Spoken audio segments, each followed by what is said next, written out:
Je m'appelle Milena Suro, je suis athlète paralympique en para-badminton. Donc, je suis actuellement top 6 mondial, championne d'Europe en titre et je vise les Jeux paralympiques de Los Angeles en 2028. Bonjour, Geoffroy Lacour, je suis le fondateur et le dirigeant de BizBuzzy. BizBuzzy est une application de gestion de projet et de planification de ressources.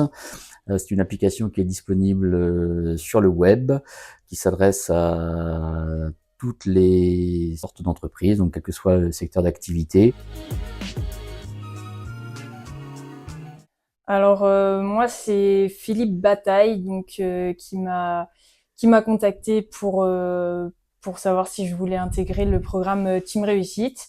Et une fois que j'ai rempli le dossier, qu'il a été accepté, on m'a mis en binôme avec Geoffroy Lacour. Puis c'est comme ça que j'ai découvert BizBuzzy. Poser plusieurs athlètes. J'ai souhaité que ce soit un athlète qui soit dans la région pour pouvoir se voir plus facilement. Et éventuellement même aller le voir sur une compétition ou sur un événement, enfin ou sur même à l'occasion d'un entraînement. Et puis on m'a proposé des athlètes valides ou des athlètes en situation de handicap. Ayant une fille en situation de handicap, j'ai privilégié effectivement des athlètes paralympiques. Après, il y avait Milena qui était pas très loin de Nantes et qui faisait du badminton. Donc c'est un sport qui me parle puisque je suis moi-même joueur de tennis. On a des rendez-vous assez réguliers, on va dire quelques fois dans l'année, pour faire le point sur des sujets dont on parle régulièrement, comme le financement de la carrière, comment on s'organise, quels sont les points à améliorer. Et puis entre-temps, on échange beaucoup par mail, réfléchir à des solutions ensemble. Parce que c'est pas que lui entre guillemets qui avec une baguette magique me donne des solutions magiques. Donc il y a pas mal d'échanges. Alors à certains moments de l'année plus qu'à d'autres, c'est aussi assez flexible. Donc c'est ça qui est aussi intéressant, parce que c'est vrai que nos carrières elles sont pas toutes linéaires. Il y a des moments où on a plus de temps que d'autres en fonction des entraînements, des compètes, etc. Donc on peut vraiment s'adapter à nos besoins Et finalement de voir avec elle quelles sont ses problématiques, quels sont ses besoins, et essayer de lui apporter un autre éclairage, de prendre du recul sur certaines problématiques, puisque elle est la tête dans le guidon dans son projet, dans son programme d'entraînement, dans ses compétitions. Et donc l'idée, voilà, c'est de se prendre un petit moment ensemble où on fait un petit pas de côté et on essaye voilà, d'aborder certaines problématiques qui sont pas nécessairement naturelles pour un sportif. Et donc on a travaillé par exemple sur la construction d'un business plan, en rentrant dans le détail pour voir justement comment le construire, comment le suivre, comment le faire évoluer. Voilà, qui ne sont pas forcément des sujets naturels quand on a un projet sportif, mais qui sont très importants, puisque finalement on s'aperçoit que le financement représente un levier de performance, puisque derrière, il faut mettre en place des choses et pour ça il faut des moyens, et donc il faut les financer. Et ce qui est très intéressant dans le mentorat, d'une manière générale, mais c'est vrai que je le retrouve aussi avec le mentorat sportif, c'est que on est là pour au départ pour essayer de donner, et en fait, on reçoit autant qu'on donne, puisque ça nous fait aussi nous réfléchir sur nos problématiques et aussi quelque part notre performance, et comment améliorer cette performance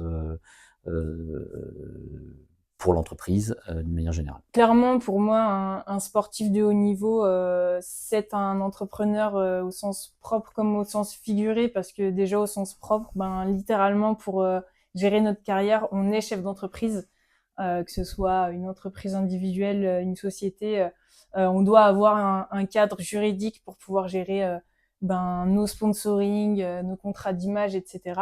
Donc déjà factuellement, on est chef d'entreprise. Et puis même en termes en termes de vision, en termes d'organisation, même si ça dépasse le cadre strict de l'entreprise ou de la société, on doit vraiment avoir une vision globale sur notre carrière parce que être sportif de haut niveau, c'est pas faire que du sport.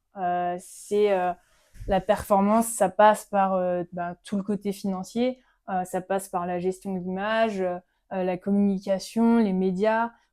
Aussi fatalement, on a de l'administratif, de la compta, et on a toute l'organisation de notre projet de performance sur l'organisation des entraînements, des prépas physiques, prépas mentales, trouver les bonnes personnes, s'entourer des bonnes personnes.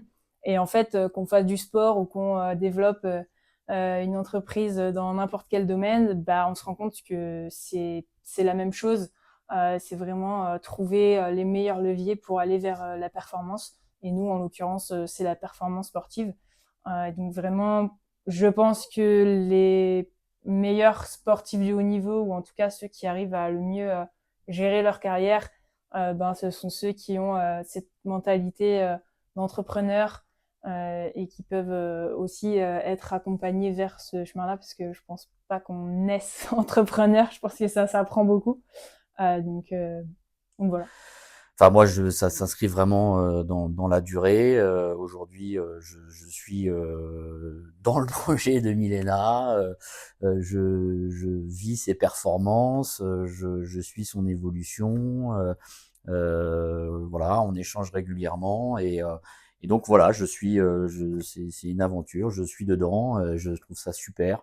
Ça permet de s'immerger vraiment à 100% dans un projet qui est très intéressant, très complexe, qui est pas forcément des projets auxquels on est habitué, puisque il y a des dimensions que l'on ne maîtrise pas, que l'on ne connaît pas, qui sont nouvelles pour nous, qu'il faut appréhender. Et donc c'est hyper intéressant. C'est une vraie bulle d'oxygène. Ça permet voilà, à un moment donné de se prendre du temps et puis d'aborder d'autres sujets, d'autres problématiques. Ça permet d'avoir une ouverture d'esprit. Ça permet aussi de se connecter au sport de haut niveau, de voir ce que c'est, de voir à quel point c'est difficile, qu'il y a des aspects que l'on ne maîtrise pas forcément complètement, alors que dans l'entreprise, on va dire que les choses sont un peu plus rationnelles, ou en tout cas, voilà, il n'y a pas d'éléments euh, non maîtrisés à tel point, enfin à ce niveau-là en tout cas, tel que l'on peut l'avoir dans le sport. Et donc voilà, donc je trouve ça très intéressant.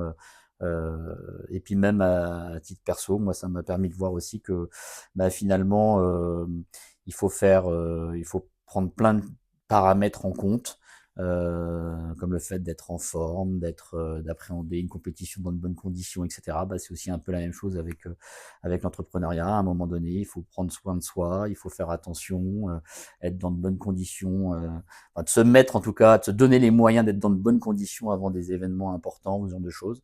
Donc voilà, enfin, moi c'est vraiment une très belle aventure, et donc je ne peux que vous inciter à la rejoindre. On y gagne beaucoup et je pense que c'est vraiment une aventure qui est gagnant-gagnant, très intéressante pour les sportifs et pour les entrepreneurs. Eugène, tu viens dire bonjour à la caméra? Oui.